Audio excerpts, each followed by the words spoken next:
By the way, let me tell you, if you're able to solve mathematical statement questions, then you're good to go.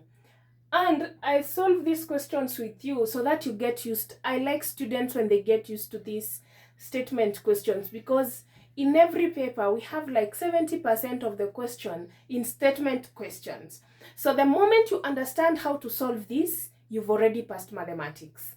So let's solve this. Mora bought 4 newspapers and 3 magazines at a total cost of 425.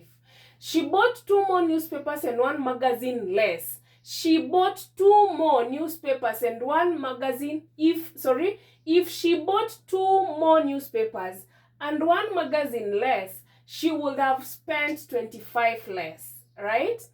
On another occasion, Mora bought 3 newspapers and 3 magazines at the same prices. Find how much she spent on the second occasion.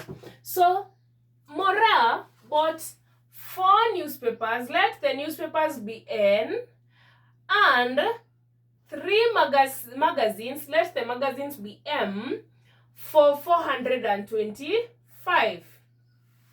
If she bought 2 more newspapers, so 2 plus 4, if she bought 6 newspapers and 1 magazine less, so 3 minus 1 and 2M, she would have spent 25 less. So 425 minus 25, you get 400. And we have our simultaneous equation. So you either solve a simultaneous equation using substitution or elimination method. So let's use elimination, right? So we have 2 and we have 3.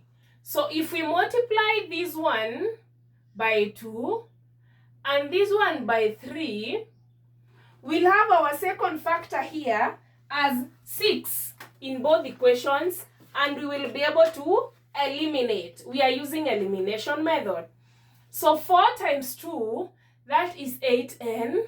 You add 3 times 2, that is 6m, equals 425. You multiply by 2 to get 850.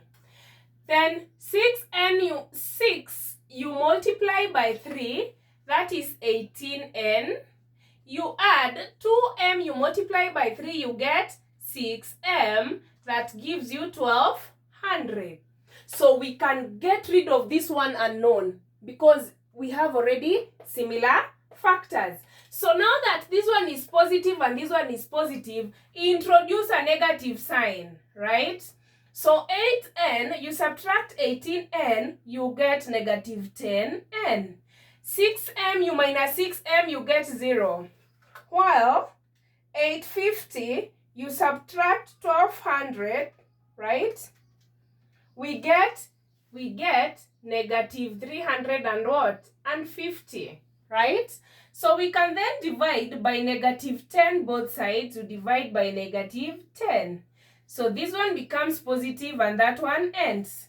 So this one becomes positive and by 0 by 0. So you get one price of 1 newspaper is 35, right? So use either equation so we can get the price of 1 magazine. We can use the first one and say 4, where there is n, replace with 35 into bracket 35, right? You add 3m, that gives you 425, right? 4 times 35, is that 140? Sure. That 140, you add 3m to give you 425. Take this 140 to this side, and because here it's positive, when it gets here it becomes negative. So we have 3m equals to 425. You subtract 140, right? So we have 3m equals 425. You subtract 140. That gives you 285. So you divide by 3. You divide by 3. So 285 you divide by 3. So 1 magazine by 3, 1 by 3, 1 by 3, 1 by 3, 95. So 1 magazine costs 95, right? That is not the question. Is on another occasion, Mora bought 3 newspapers and 3 magazines at the same prices. Find how much she spent on the second occasion. So how much does it cost to purchase 3 newspapers at 35 bob each, plus 3 magazines at 95 bob each, right? So we have 3 times 35 giving us 105, plus 3 times 95 giving us 285, and she bought them at 285 plus 105 as she used Kenya shillings 390, and your 4 marks are in.